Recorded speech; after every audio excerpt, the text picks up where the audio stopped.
Hey, everybody! Welcome to episode 2 of Captain's Call. I'm Andy, or Nerdbane in Discord, and I'm joined I'm joined by Cole. Cole, say hi. Hi, how's it going, Andy? Alright, beautiful, good. It's good. Alright, so a lot has happened. A lot's happened. We're going to talk about it. All of it. Maybe not all of it. Buckle up. This is going to be a long one. Yep. It's going to be a long one. That's how it is. So we've got some things to talk about. The biggest thing is the F.A.B 2.0 announcement that I'm sure if you listen to content other than us, you've heard all about it. But now you get to get our opinions too, because that's what we do, because we decided to have a podcast. So you have to listen to two white male opinions on everything. Contractually obligated. And then we're going to talk about the calling in Krakow. And then I want to talk about the May Armory kit. That's going to be how we end the show. Oh, okay. So, without further ado, let's jump into it, huh? Yeah, bring it on. Alright, cool. So, Flesh and Blood 2.0 is really... We had kind of an idea of what this was going to be about initially, but it's way more than we thought it was going to be, which is cool.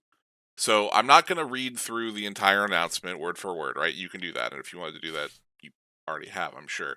But, what I do want to do is just break down some key points, talk about them, and kind of see how we feel about the whole thing at the end of the day, right? Mm-hmm. So there's like 3 or 4 big parts of this FAB 2.0 thing. The first one, which personally, spoiler alert, I love, is the retiring of First Edition. Yes. So basically what was happening is, once people started playing the game, First Edition was just being purchased, and unlimited, quote-unquote unlimited, just didn't matter anymore. People weren't buying unlimited. Mm-hmm. I remember after Tales of Aria Unlimited came out, I was playing in a win-a-box, and won the box, and I thought, I don't really want the Tales of Aria Unlimited box, so I gave it to second place for the additional store credit, and he was fine with that. And I was like, yeah, that's great. I don't want this unlimited box of Tales of Aria. I have no use for it. I've already bought plenty of First Edition. Yeah, because first edition had so much product available, Yeah, and it was and which is available for so good. long. Yeah. Because I'm gonna say this now before we get super into everything. Yes, investors are important at the beginning of something like this. Yep. So you got, if you wanted to invest in Flesh and Blood, you got to do that. You had Welcome to Wraith First Edition. You had Arcane Rising First Edition. Crucible. You got to invest. You got to hoard. Good for you. Piss off with it, okay? Because now people want to play the game. Yeah, because like So, the whole emphasis on the article was about actually playing the game. yeah, I don't want to hear boo-hoo, my money. I don't want to see the pearl clutching that's been going on. They put things in place that your cards that have value will generally hold their value. And when I say your card, I mean cold foils, stuff like that. Black So, border cards, yeah, for sure. yeah, and we'll get into that. But so no more First Edition. Great. So what we're doing is we just have the set, right? Just like Magic. Okay. Well, you're gonna notice that about a lot of the stuff. It's gonna be a lot of following in Magic's footsteps, Mm-hmm. which is fine because Magic is probably the best card game, straight up, hands down. It's been around for 1 billion years. It's gonna be around for 1 billion more. There's a reason for that. It's stood the test of time. It's a great game. So if Flesh and Blood needs to copy what they did, by all means, the formula works. So let's do it. Okay, so no more First Edition. It's just unnecessary. That's kind of what we got to, right? Yep. So how's that going to work? You're just going to have your regular stuff. You're just going to have one set, starting with Uprising, which is our June 24th product, and the next major standalone booster set. You're just going to have Uprising boxes. That's it. No First Edition, no Unlimited. The cool thing here is that to keep the integrity of drafting high, the cold foils will be in the token slot of the pack. So you will, if you're drafting, right, you open your pack, you get a cold foil Fabled card, and you think well, I want to draft this because I want to keep it, but I it's like not a playable card and sealed, let's say, Mm-hmm. or a draft rather. So it's hurting, it's quote unquote hurting the integrity of the draft. But your token card you keep, so it's going to be in the token slot. So you crack that Fabled, you keep it, and you draft your pack, and then you pass. So Which is really cool. that's cool. Um, that being said, cold foils that you open in draft cannot be used when you play draft, That's a little less cool, but understandable. but they are usable and sealed Mm-hmm. because you open them. They're part of your pool. There you go. Right. So we'll break it down real quick. So cold foils and rainbow foils are going to be in the same product now. So we've got the normal one rainbow foil per pack. We're doing for pull rates on Uprising, 16 cards in a pack with one foil guaranteed per pack. Uh, Tokens are 47 for 24 packs, so the same thing that they are now. Cold foils will be in that slot also. A cold foil is 1 per 24 packs. That's great. Commons, rares, majestics, and then we get into the ratios of legendary rainbow foils, 1 per 80 packs. That's the same as it is now. And then cold foils are 1 in 220. So it's a lot harder to open a cold foil, Which makes the value of that which makes the value much way higher. better. Yeah. That's great. And then they didn't show the pull rates for the Fabled, but they did confirm that the Fabled will come in cold and rainbow foil. So you want to really chase it. Your Fabled cold foil will theoretically be the rarest card you could crack out of a pack. Sweet. That's great, right? Yeah. I'm happy with it. We also have a new rarity called Marvel, or Marvels rather, but it's really just, remember in any first edition product, you could open full art cards. Oh yeah, yeah, yeah. Yeah. Those are gonna have their own rarity slot now. Nice. That's all. That's all you get. So like the full art Earthlore bounty and the any of those the pulverized, all that stuff. It's just got its own rarity. So that's cool. And they all have their own pull rates as well. Do we know what those pull rates are yet, or? We don't. So what they said is that some of them are the frequency is going to be varying. Some of them will be equivalent to past alt arts like Earthlore Bounty, and some will be much harder to find, like how Herald of Erudition was harder to find. Okay. So it's just rarer. They haven't said anything, but it's they'll have their own rarity symbol now, so it's much more easy to tell. Okay. So they're a lot rarer than a foil-based rarity card. So cool. And then they implemented the cold foil reprint policy, which is the reason that everybody should shut up. Basically, if something was printed as a cold foil that you could open in a booster pack previous to this Flesh and Blood 2.0, so before Uprising, so all the sets before Uprising, if you opened a cold foil out of a pack, or bought a cold foil that was opened out of a pack, it will never get reprinted as cold foil again. Wow. So there you go. And I guess people just didn't think beforehand. Because that sounds like the perfect solution. Just don't reprint more cold foils. Right, it will never get reprinted as cold foil. Now, cards that were promos, so like cold foil young heroes, some cold foil weapons, stuff like that, they reserve the right to print those in future booster product. Fair. Which is great. Yeah. Okay? But your cold foil fableds, your cold foil equipments, even your cold foil commons, like your cold foil, if you're hoarding your potion of Lux from whatever that set was from Everfest, those will never get reprinted. So, the sky's the limit, baby. Yeah.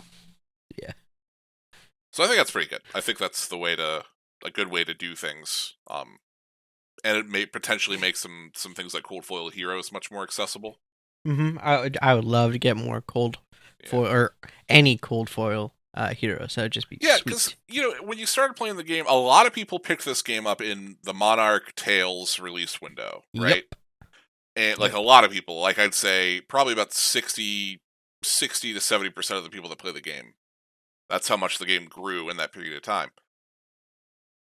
Those people never had a chance to get cold foil Viserai, right? One of the most popular heroes. They never had the chance to get, a cold foil Dawnblade, out of those packs, out of the promo packs, out of the armory kits. So unless you want to throw $1,000,000 at one, you're just not going to get one. And I understand that's how the secondary market works, but for a game that's 10 minutes old, it's cool that they'll say like, okay, well we reserve the right to reprint these promos later. It's Yep. pretty hype, right? Yeah, big hype. Yeah. So that's the first kind of part of things before we get into what I consider the largest announcement of this set. You got any thoughts on the killing of first edition and the cold foil reprint policy? Um, Like, dislike, what do you think? I love both of them. I especially love the killing of the first edition because I think in a game that's meant to be played, having a first edition version of any set, I think is incredibly ridiculous and makes obtaining cards on the secondary market a lot more difficult. So just having one straight up set is amazing to me. Yeah, it's nice. I wouldn't say that having the idea of a first edition is ridiculous. I think that having it release 3 to 4 months before the unlimited edition is a little bit harsh. Yes, that's pretty harsh because Especially when there's tournaments happening, big like Mhm. callings and stuff happening, right? Like you got to Yep. have access to those cards. Like Tales of Aria was like the perfect example because we had all of the cards that we needed within like the first month or so of Aria being out because everything was just so available. And then the unlimited came out and prices didn't really change all that much, but the supply did, I guess, and Right. no Well, one really because needed like it. the prices didn't change because there were rather less rainbow foil, let's say Rampart of the Ram's Head, than there were cold foils because first edition was opened so much more than True. unlimited. True, yeah. I mean, that's even like until recently. I bought a cold foil Spellbound Creepers for my Viserai deck because it was cheaper than the rainbow foil. So it's like, yeah, I'll save $20. I think that's changed now, but at the time, like, yeah, let's Yeah, go. yeah. For sure. All right, moving on. Okay, so we've got our first big reprint set. So everybody, I'm looking at you too, Cole. Yeah. Here it is. Shut up. All right? Everybody wants so many reprints, and I want reprints too. Don't get me wrong. I want reprints very much also. So we're looking at what is basically third edition revised, kind of, sort of, not really, of Magic, where we got a white border set that is 100% reprints. And we have localization happening with this set for the first time. And that is awesome. I get so excited when games that I love move to localization because that means the game is growing. Yep. And just like Magic, the localization of these cards, right now it's going to be available in French, German, Italian, and Spanish. The French, German, Italian, and Spanish cards will be black bordered. Isn't it for the first print run of this pack, and then afterwards they'll be white? Yeah, I'm not super convinced that there will be more than one print run of this pack, but yes, fair. yeah. Well, I guess in those markets probably because this is the first time that they get these cards in there. Sure, in this those. is also theoretically supposed to be printed for 2 years or something like that, right? Because yeah. So we'll talk about that in a second. Okay. So this is History Pack 1. That's what it's called.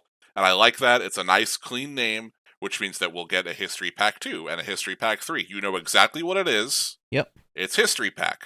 It's not called like the Groves of Tel Megiddo. Like it's not like some crazy name. It's just this is the History Pack. This is the reprint pack. They might as well call it Reprint Product A. That's totally fine with me. Yeah. And we've got gorgeous, glorious white bordered cards.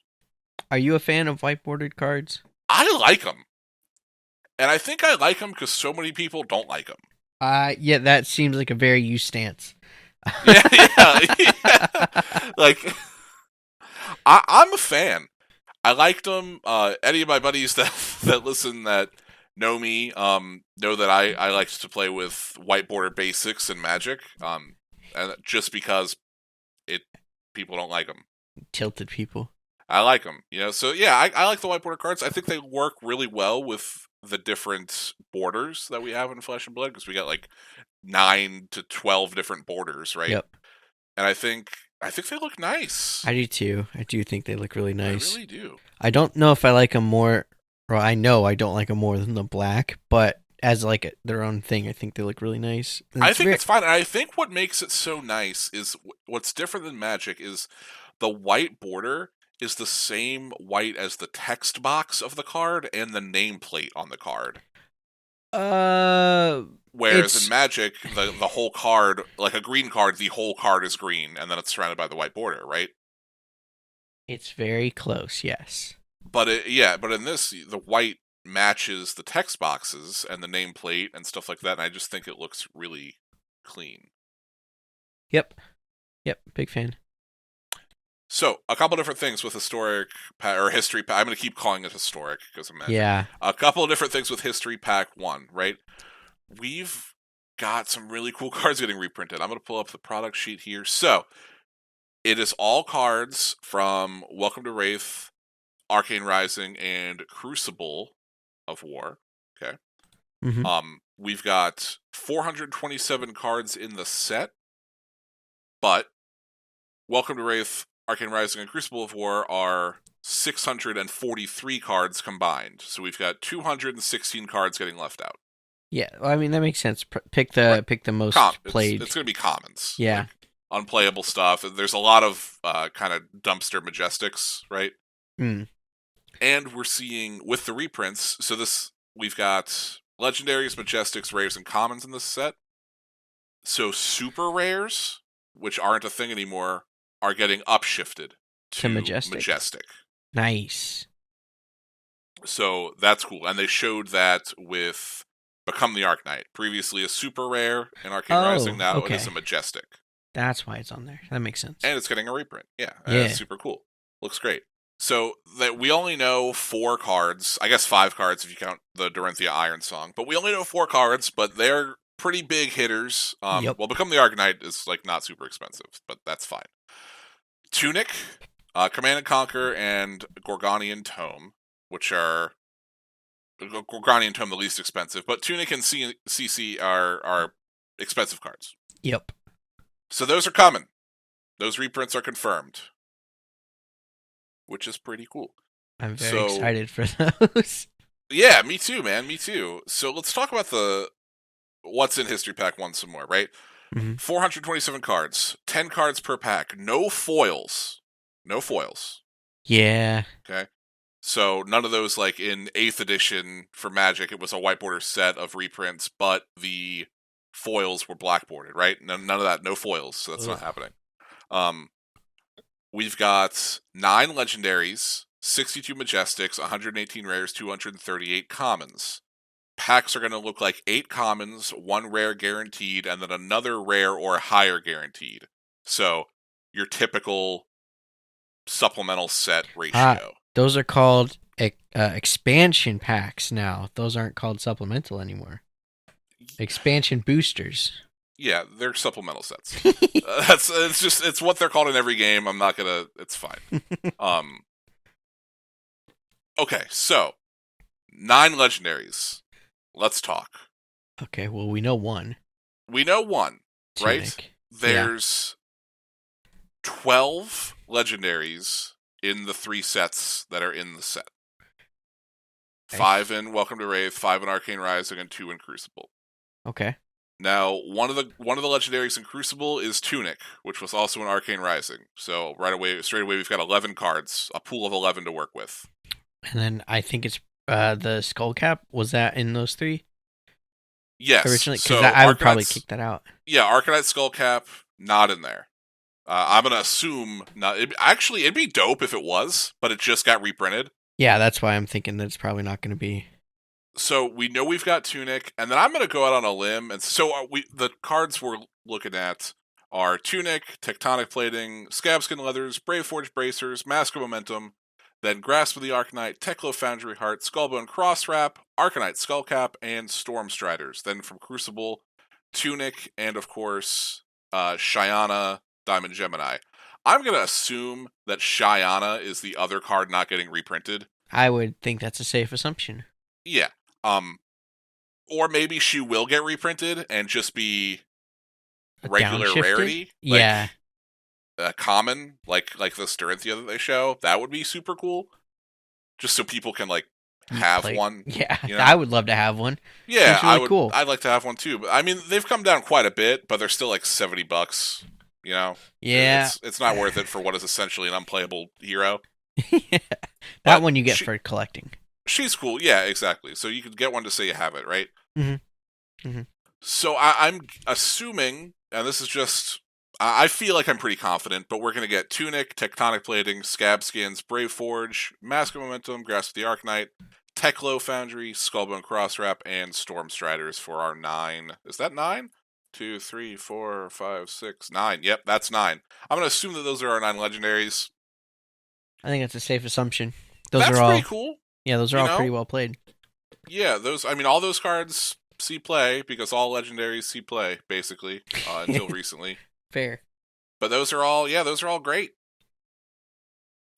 And I love Yeah. it. They'll be able to come in the white border now too. It's gonna be great. Yeah, it's gonna be great. It's gonna be super clean, man. And then I'm gonna assume these Majestics are gonna involve obviously Command and Conquer, but I'm gonna assume that we're gonna get E-Strikes, Art of Wars, I really Tome of hope so. Fandal. We know we're getting Gorganian Tome.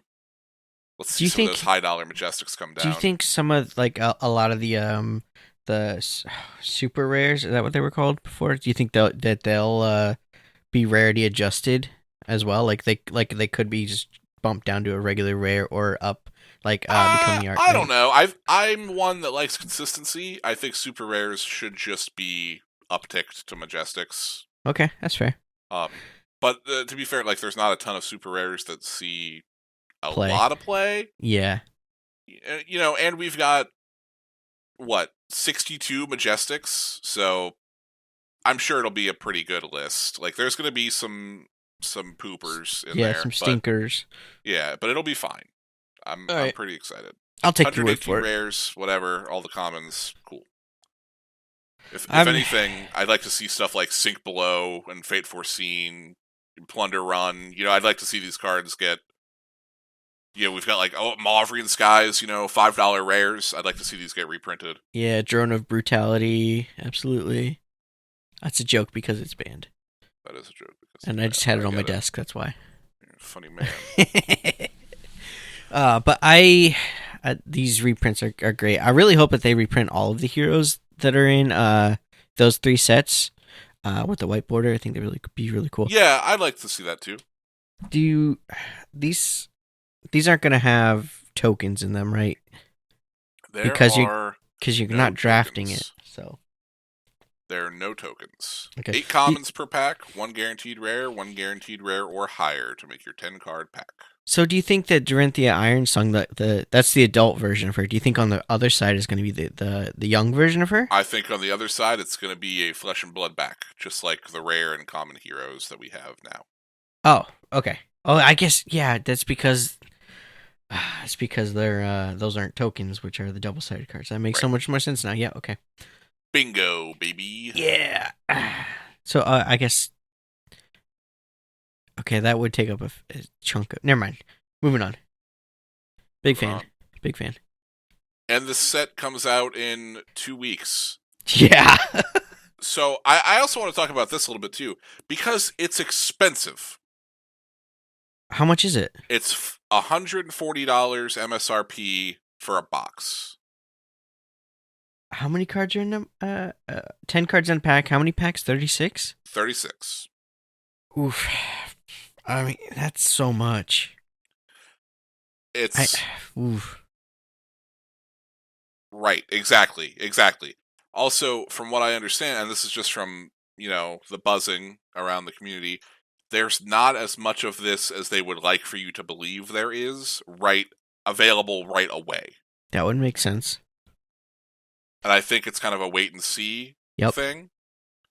Yep. Because another thing to keep in mind is most of the players who are already playing right now already have these cards. Right? So this is mostly for the new people and also probably for the new languages. New languages, I think, is probably it's great for them, but so that's going to be printed very differently, I think, because of the localization, which is great. I'm all for the localization. Yeah, for sure. But yeah, that's a lot of money for a single box. But also think about the heat. Think Well, about the heat. maybe there's a lot of cards in that set too. It's a Yeah. very thick set. Yes. But think about the heat. I'll attempt to get a box and then go from there. But I'm not touching this set with a 10-foot pole. I am release weekend. I'm going to start monitoring singles, and then there's 7 cards total that I want to buy from this set, and that's it. And I'm going to buy them, and I'm going to be done. Well, right now there's only one that I'm looking at that I'd like to purchase, and I don't know how. I've got, but I have. Yeah, that's the thing too. Is I've picked up way more stuff for the game than you have, right? So it's Yep, and I don't even really need the card that I'm looking at. It would just be nice to have, which is Command and Conquer is what I'm looking at. Yeah, I think now there's no good reason to not buy these. Like, I'll probably pick up 2 playsets of Command and Conquer because I don't own any, and a second Tunic. Oh yeah, I was thinking about a second Tunic. Yeah. But also, we'll see, because how much cheaper are these cards going to be? There's a good chance that these Command and Conquers could still be $50. Yeah, and if the set, how much are they right now? Are they 50 or? I thought they were 100 or so. Yeah, like a Black Border Command and Conquer is $80. Oh, I'll take it 50 any day. But I'm saying these could be 50. Like, they're not going to be free. You know sure. what I mean? Yeah, absolutely, and that's totally fine. Totally fine. I will take, even if it's a couple dollars cheaper, I'll probably pick up that the white border version. That does look nice. It does look really nice, especially the Tunic. I think the Tunic looks the best, personally. It looks really nice. You know what I would have liked to see? What's up? And maybe, I don't know, it's a small game still. They have things to do with their artwork. But I would have liked to see some alternate art reprints. I was thinking that too, the extended version of the Tunic. I think that looked really good. No, don't extend it. Let the extended art special stuff be extended art special stuff. Oh. I mean, a different artwork. Gotcha. Yeah. No, I would a completely different art, right? Make it more worth opening the reprint set. Make it different if you want because let's take Command and Conquer for example. Mm-hmm. A very iconic card. Yep. And it looks stupid. It looks so bad. I was gonna say it's just a guy pointing. He's not even looking at the map that he's being shown, and he's pointing off screen. Mm-hmm. He's not even. Yeah, he's pointing at the army. The army that's a mass. It's bad. It's not good art. It's just not great. It's. I mean, technically, it is good art, but it looks nice. But I don't like the composition. It's it's very. I don't know. It's just some Drakai dude pointing an army and to go get that volcano. I don't know. Yeah, but then you look at Become the Arknight right next to it. And that is fantastic, and that would also look kind of cool with if you had instead of what is that Viserai, and what if you had Chain or something? Well, it's a Viserai. Never mind. I realize that now. I see that text is really small. Come on. All right. We'll just cut all that and move on then. But yeah, alternate art cards would have been cool to see. But I think it'll happen in the future.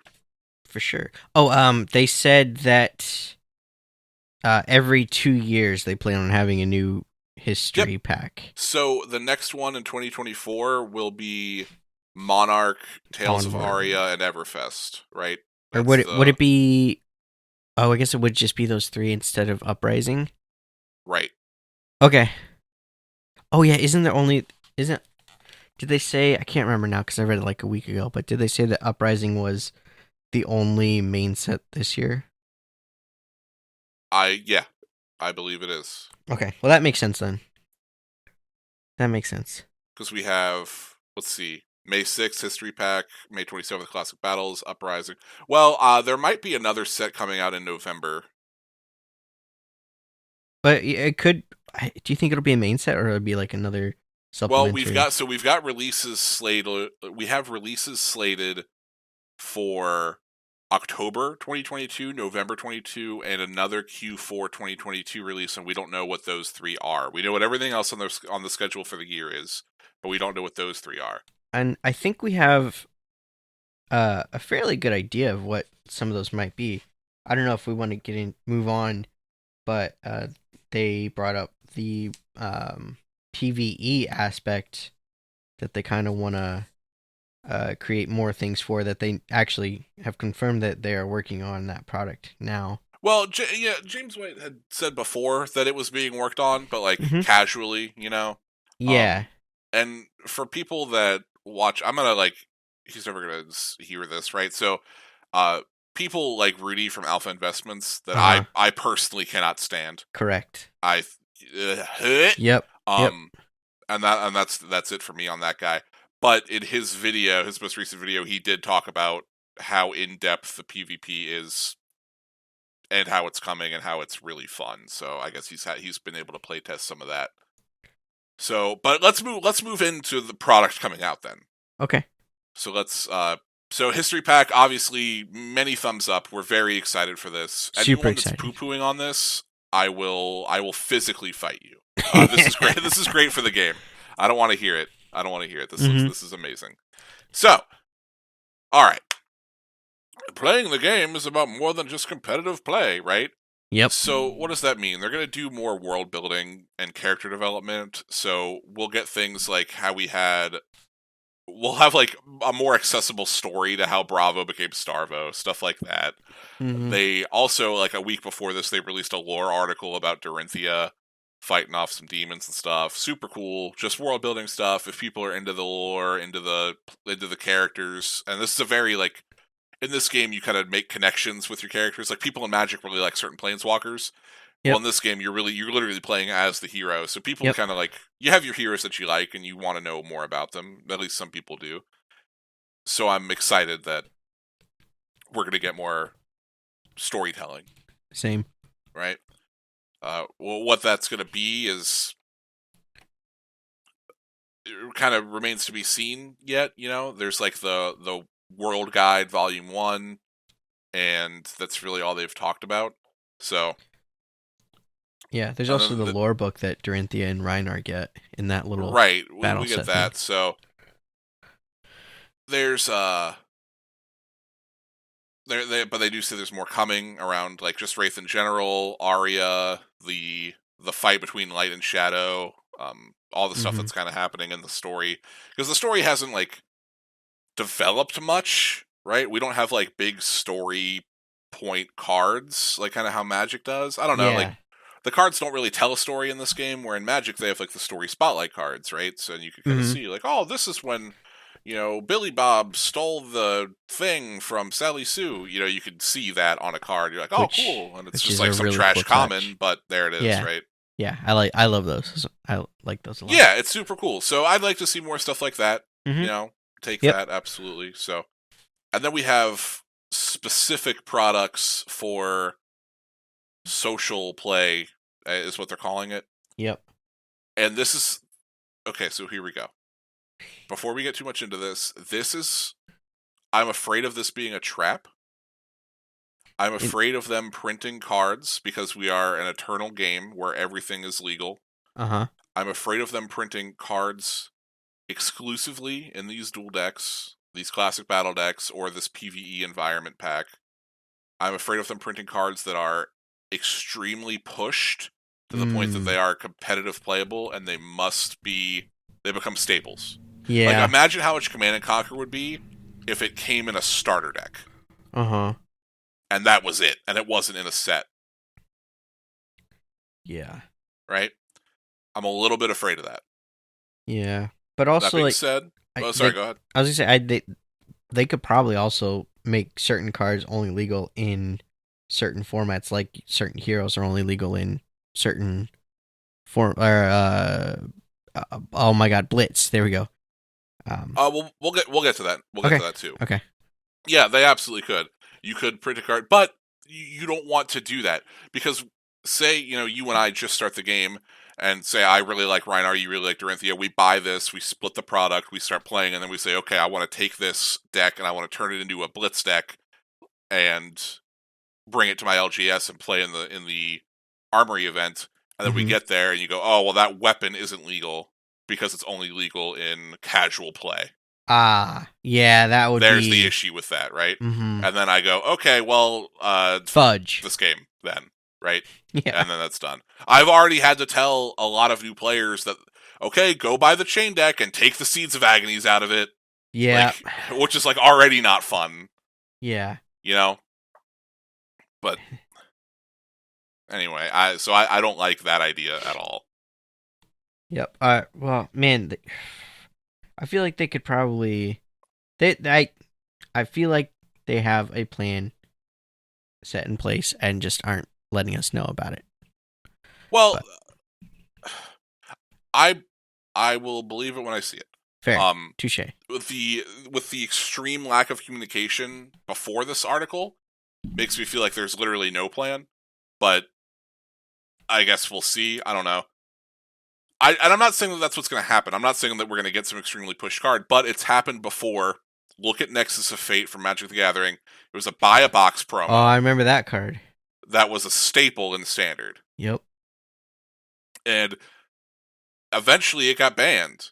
And it got banned for two reasons, but they only cite one reason. It's power level. But it was also banned because players just couldn't get them.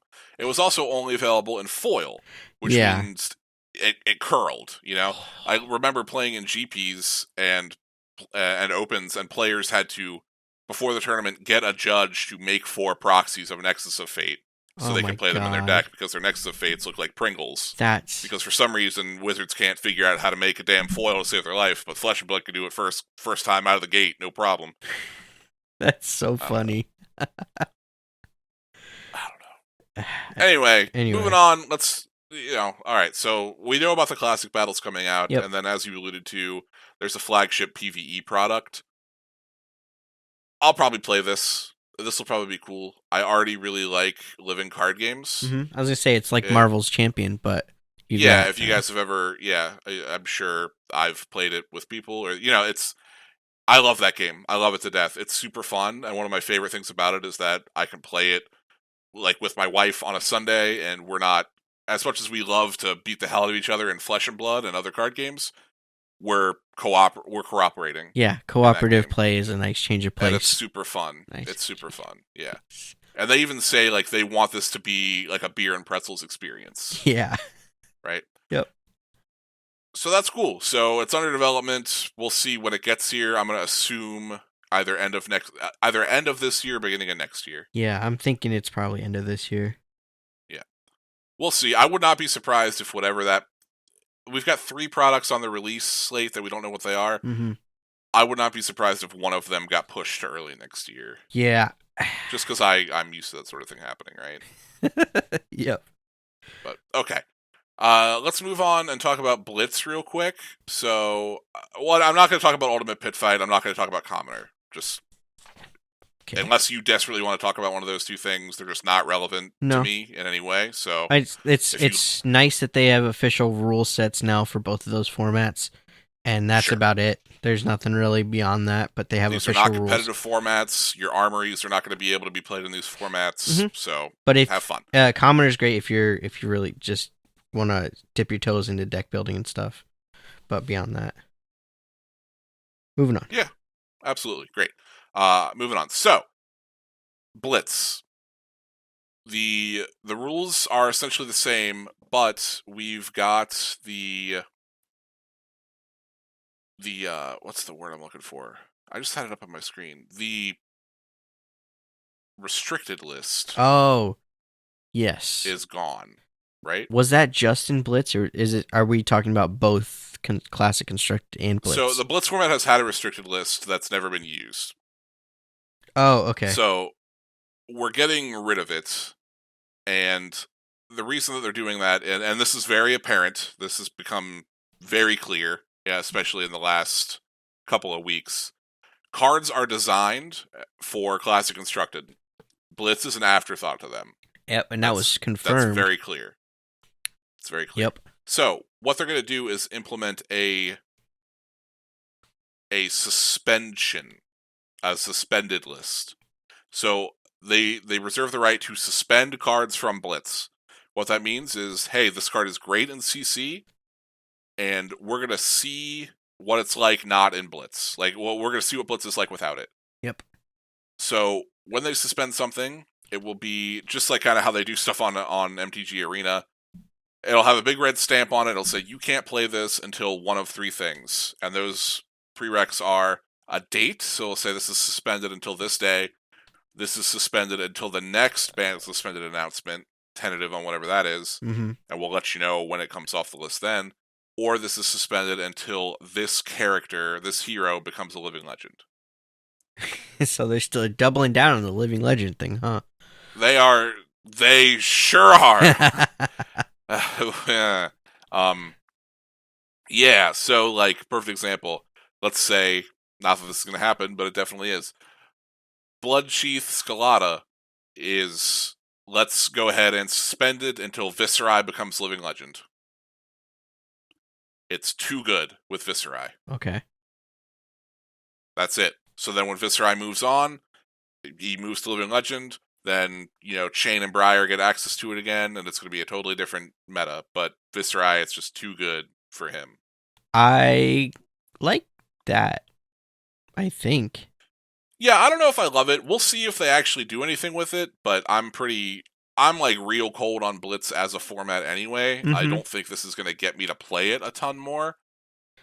But I'd like to see if like 5 or 6 cards go on this list, I'll definitely reevaluate the format and kind of see where I'm at with it, right? Because as of right now, nothing has been suspended. Right. Yeah. Right. Yep. And I think they have plans for this. I just don't think they wanted to say, hey, here's this big change to what is essentially a ban list, and we're banning all these cards right now. Yeah. Yeah. I think they wanted to wait, and we'll see what happens next month. I think it theoretically has a lot of potential, but yeah, could be we'll great. See. Could be great. Could just essentially be a ban list, and then by the time stuff comes off the restricted list or comes off the suspended list, that's not relevant in the meta anymore.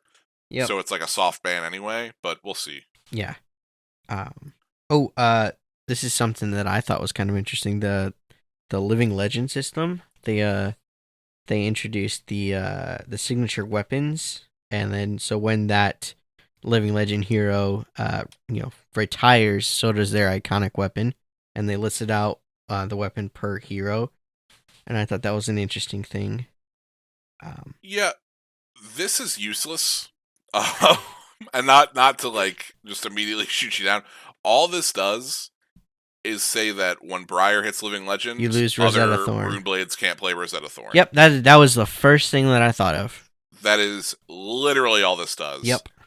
So if we go down cards that see play here, like Kadachi, right?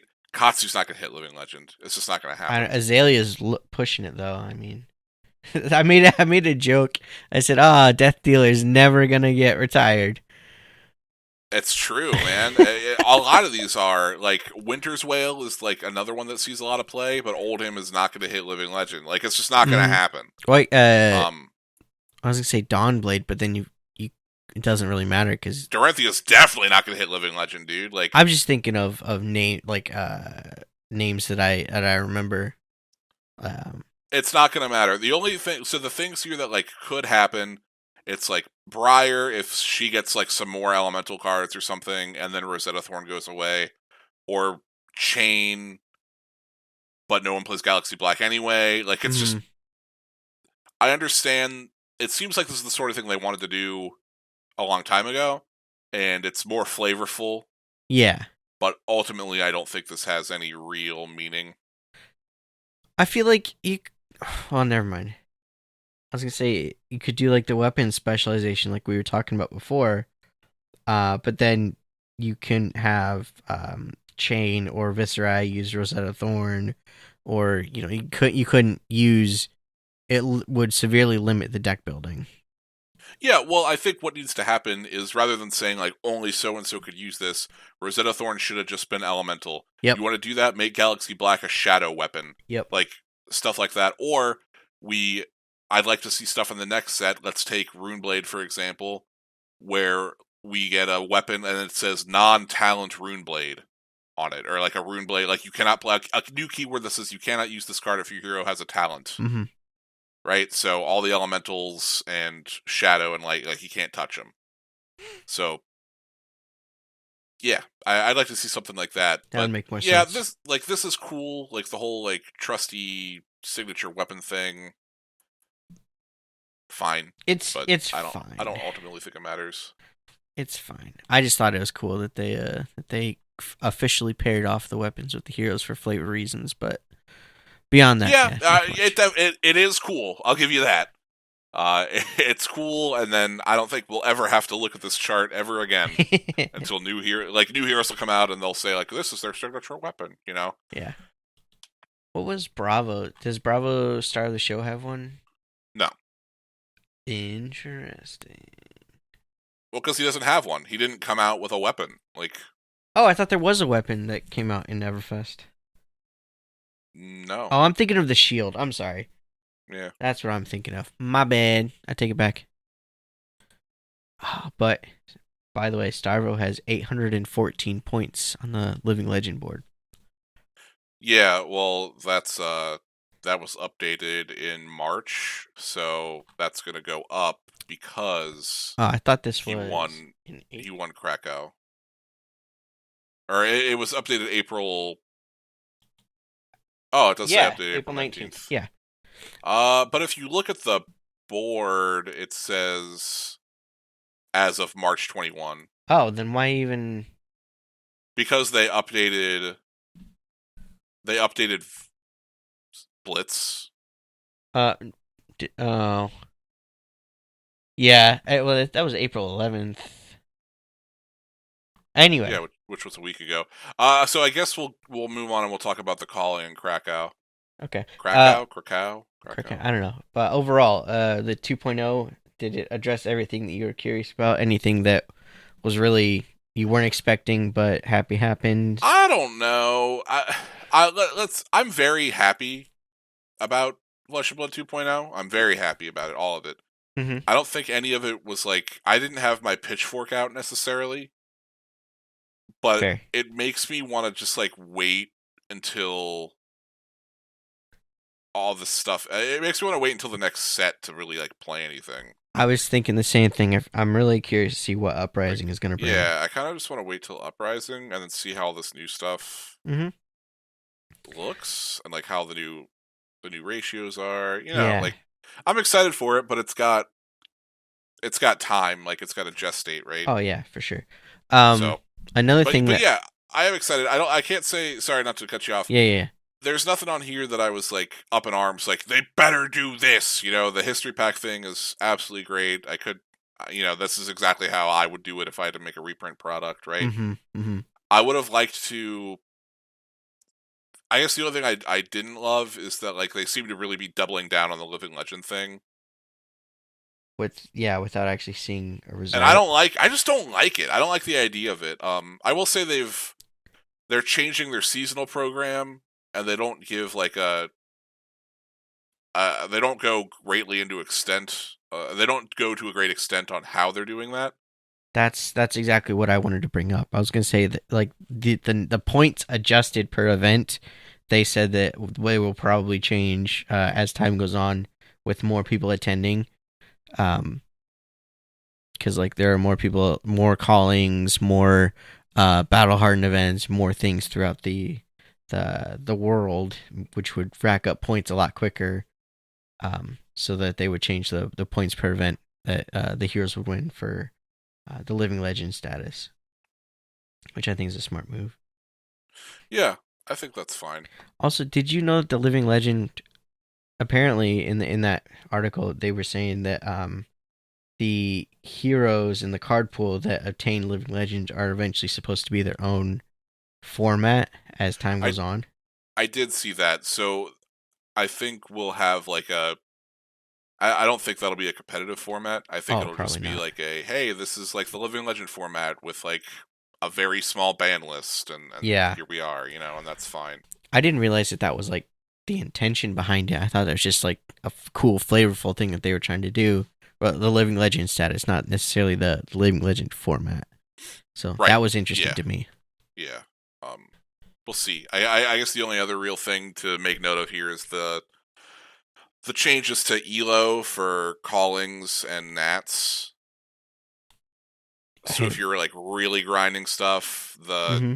your points are going to change. So that's fine. I saw somewhere, I don't know, on Facebook, I was just scrolling through and someone posted that they retroactively added points to some of the things that they had attended, and so he ended up getting more points than originally he had, or they had. I don't know. Like, I thought it was very Okay, interesting, but didn't look into it. that's fine. That doesn't. I don't care. Like Yeah, like yeah, that's yeah. fine if they want to do that. That seems okay. It was, Congratulations, you get an invite to something. I guess I don't know. It's I do think it's funny because we were talking about maybe we talked about it on the show, or maybe I was just complaining at the LGS about Matt Rogers and how he's like the best player on an island of 12 people, oh yeah, and we talked about that. this will reflect that finally, which Yep, makes me happy. yep, Uh, yeah. We definitely talked. I think that was the first episode, actually. yeah, probably. I don't know. I've talked about it a lot with a lot of people.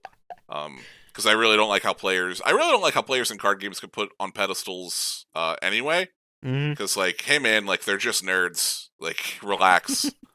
Um, but that's to say, I also don't like how like pro athletes get worshipped either. But that's a totally different thing. But anyway, this will clear some of that up. So I guess that's cool.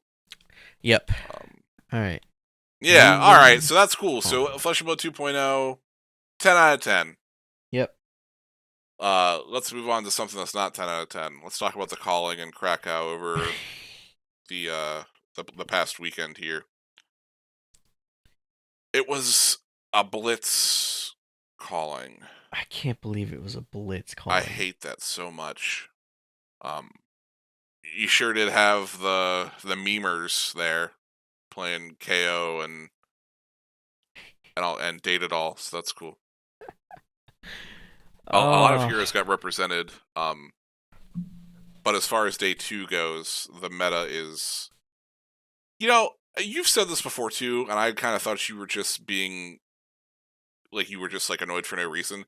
But why is the stuff like when you look at the Flesh and Blood breakdowns, the percentages are not in numerical order on the right side of the key, it and that affects drives me nuts. it affects legibility, honestly, because now I have to search and look at everything for the highest percentages on the things, and I could miss something. Okay, so at the calling in Krakow, right? Like Yeah. the way the chart reads, like Oldham is the second highest representation, but he's halfway in the middle of the list. It just doesn't make sense to me Hmm. because they do everything alphabetically. It's weird. When you're looking at data, and especially visual data, you want the largest chunks first, and Right. then everything else Exactly. Or afterwards. last. Like I'll take smallest chunks first too. Like as long as it makes sense. Yeah, if it's in an order, not alphabetic order, like they have Yeah, it. yeah. Alphabetical's weird. I don't know. Anyway, okay. So day 2, metagame in the calling Krakow, 50%, half, one half Viscerai. Cool format, guys. Damn. Yeah, yeah, one half. Shock, surprise, surprise. Viscerai won that event.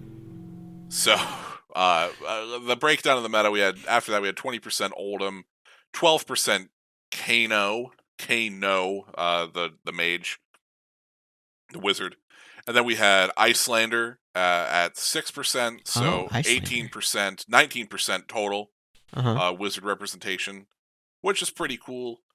It's also, for what it's worth, it's not like get you with a bunch of Frostbite tokens, Icelander. It's just different Kano. Mm-hmm. Mm-hmm. And then we had Kasai, Dorinthia, Katsu, all coming in around the same. There's a boost dash, and then Rhinar. So yeah, it's basically what everybody expected. Top 8 was a bunch of Viscerais and a Viscerai 1. So Shocker. there it was. How many people does it say? How many people went into day two? Uh, Uh, I'm sure it does if I had bothered to read this entire tournament report. Um, it doesn't no, it look doesn't like it actually. actually. No. Damn. Nope. All right. Well, at that event, there was a battle hardened. Okay. I want you to guess I want you to guess who won. Battle Harden It is was CC. CC. Um, was it Viserai? No, it was Starvo. Oh, Why would you say that? I Yeah. totally forgot. Um. Oh, So the battle hardens are traditionally much smaller events, but 31% of the meta, Starvo. Coming in at a tight oh 26, right my behind him was God! Prism. I'm looking at the. Sorry, I jumped ahead. And I'm looking at the top eight. Oh Oh, yeah. So Prism, Starvo, and then we have Viserai and Chain were both represented 11%. So 20, 22%, 26% Runeblade when you factor in Briar also. So Runeblade's made up the same amount as Prism did, and but spread across three heroes, where Prism is just the one. right, yeah, Yeah. yep. And then yeah, that's really it. And the rest is about what you'd expect. So uh, they put 1, 2, 3, 4, 5 copies of Starvo in the top 8. The top 4 was all Starvo mirrors, which means of course Starvo won. So Yeah. real fun, exciting. I don't understand how people are having fun playing in this meta right now. I really don't get it. Unless you genuinely really like playing Starvo, and if you do, get therapy. That's all I got for you. Oh, it's it's a thing that exists. Yeah, and then there was a second battle hardened that was Blitz, and Katsu won that. That's Oh, that's cool. that's really all we got. Yeah. So that that was cool. That was that was the calling in Krakow. So you also have to think it's less uh, attendance than usual because it was over Easter weekend, and they like their Easter over there in that part of the world. So Yeah. I mean, they like it here too, honestly. But yeah, so smaller attendance than there would normally be, I think, Oh, for there's a card tournament. 45 players for Battle Harden. Wait, the classic Oh, constructed really? Battle Harden saw 45 players enter the field, including UK national champion Matthew Folks, French, Belgian, yeah. So 45 people for that. We have locals bigger than that. Yeah, but again, limited attendance, so it's. It also was probably playing at the same, or the Battle Harden was probably what, day two of the Yeah, it calling. was day 2 of the calling, just like normal. So Yeah, so you probably didn't get the full amount of people that probably would have yeah. played. Still though, I mean, you still won a good tournament. So shout outs to those guys. Good Yep. job. Proud of you. All right, let's wrap things up. I want to talk real quick about the May Armory kits because this episode is going to come out. It's going to be May, uh, soon, right? When you guys hear Yeah, this, it's going yeah. to be May in a week. So the May Armory kit is I'm calling it the Spring Cleaning Armory kit. Yep. It's a bunch of old crap. The cool Yep. thing about that though is old crap in this game is worth a shit ton of money. So specifically the playmats, the old playmats. So it's not a set armory kit. There's each kit that your LGS is going to get is going to have 4 cold foil weapons or heroes randomized, Mm. 32 extended art cards randomized, and 2 playmats randomized. And those are randomized from the pool of armory kits between Welcome to Wraith's first armory kit in October of 2019 through the most recent Everfest armory kit. With the release of History Pack 1 on May 6th, we are revisiting the history of armor kits. That's Sure. right. I just saw that. Basically, what I'm getting at is if you have an LGS that does armory kits, go and Yeah. play. If you want, I'm not going to say go play. Like, the format is, like, kind of trash, but, you might get a play match just for walking through the door. So, Worst case scenario, you get an extended art promo for attending, right? yeah, exactly. So it's cool. Yeah, it's neat. It's a neat Yep. neat thing. Yep. These playmats are super cool. I'm hoping that there's enough of them that it kind of like floods the market and drives these prices down for people that want these old school playmats. I missed the. So the playmats. Oh, they're different than what are shown. Gotcha. Okay. Yeah, so there's like this little picture here, and Yep. even if it was just what was in this picture, the playmats are Visitronic Model I and Alpha Rampage, which are both very high dollar playmats. So I like the Visitronic one a lot. yeah, it's super cool, and it's even got like the if you look at the Alpha Rampage one, the ones from Welcome to Wraith have the text on them where it says like head, chest, arms, weapon, hero, Yeah, arsenal, yeah, stuff like yeah. that. That's kind of charming if you're into the old school look. Not at all, but yeah, for someone. Sure, yeah, some people are. But yeah, man. So that that's a lot. It's a lot of stuff to talk about, and I'm glad it's kind of makes it cool because we don't have to spread it over like two shows. Yep. We could just and then hopefully we'll have a lot more information on what is actually getting reprinted and so on and so forth. Yeah, we probably will have all of that information the next time we record. The set will be out by the next time there's another episode of Captain's Call. Yeah, so that's actually pretty exciting. Pretty So we'll exciting. probably do like some market watch and talk about that, and because we Hmm. haven't really addressed like the secondary market, and that's something that I like to talk about a lot. Yeah, there's a lot that goes into this, the Yeah, flesh and blood secondary market. we'll see. We'll see how much this upsets it. I'm excited. Me too, dude. It's a good time, even though I'm like on a little hiatus with this game right now. I just haven't been playing much. I've been putting my efforts into other things. I'm still really excited about all the stuff happening, and it gets me excited. Like with Uprising, Starvo will be living legend by then. Hopefully, Hmm. he'll be out of the format. I'm really excited to start playing again and see what Yep. new heroes are coming, and it's gonna be great. Yeah, I'm really excited to see what happens in Uprising. We should be getting an announcement of the second quarter's callings also soon. Ooh. Okay, okay, okay. Yeah, I don't know if I'll be able to go to any of them, but yeah. Well, I will. So all right, rub it in then. no, it'll be cool. It's a good time to be playing this game, and it's for those people on the fence. Pick up some stuff now, man, and then like once this I keep wanting to call it hero pack, this history pack comes out, it'll be a good time. Yep. And even if you're just kind of curious, the Rhinar and Dorinthia challenge deck. Is it challenger deck? So whatever they're called. Classic battle, Class. It was a C. classic battle deck, Classic yeah, battle decks. Those will be pretty fun to pick up. So, for all sure. right. You want me to close this out? Take us home, Colsifer. All right. Thank you for listening. If you could give us a review on wherever you find your podcast player of choice. iTunes is still being very finicky with me. So we're not on iTunes. However, we are on YouTube, and everyone can get this on YouTube. So really, there's no excuse for not listening, honestly. Um, we are under Banhammer Games on YouTube. I'm also doing the not the captain's called Boss's Orders podcast, audio only up as well. And I've started doing a little bit of a Nuzlocke to help me learn editing and workflow and stuff. So that's up there if you want to watch that. Don't have a Twitter yet officially. Patreon.com/Banhammer Games. Link will be in the description as well. If you want to contribute $2 a month, that really helps us with hosting fees and whatnot.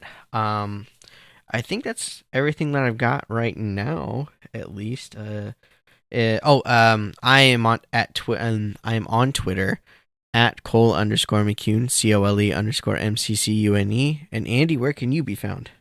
Yeah, where is it now? Twitter, Discord. I'm Nerdbane on all socials, basically. Um, but also just get in the Discord. That's the best way to get a hold of me, honestly. Yes, that'll be in the description as well. You don't need any Patreon membership in order to get into that. No, just come in, hang out, watch me Yeah. complain. Yep. Oh, I will say, real quick before taking us out, we got new artwork right for the overhaul, and I want to Yes. shout out my sister-in-law who did it, Micah Hopper. If you need commission work done, I can absolutely get you in touch with her. Yeah, she's great. She's great, Yep. and we're really happy with the stuff. So if you like the artwork, let us know. For sure, for sure. All right. We'll see you next week with Boss's Orders, and it's going to be going over the latest set that just came out in Japan, Time Gazer and Space Juggler. So we'll see you then. Bye, everybody.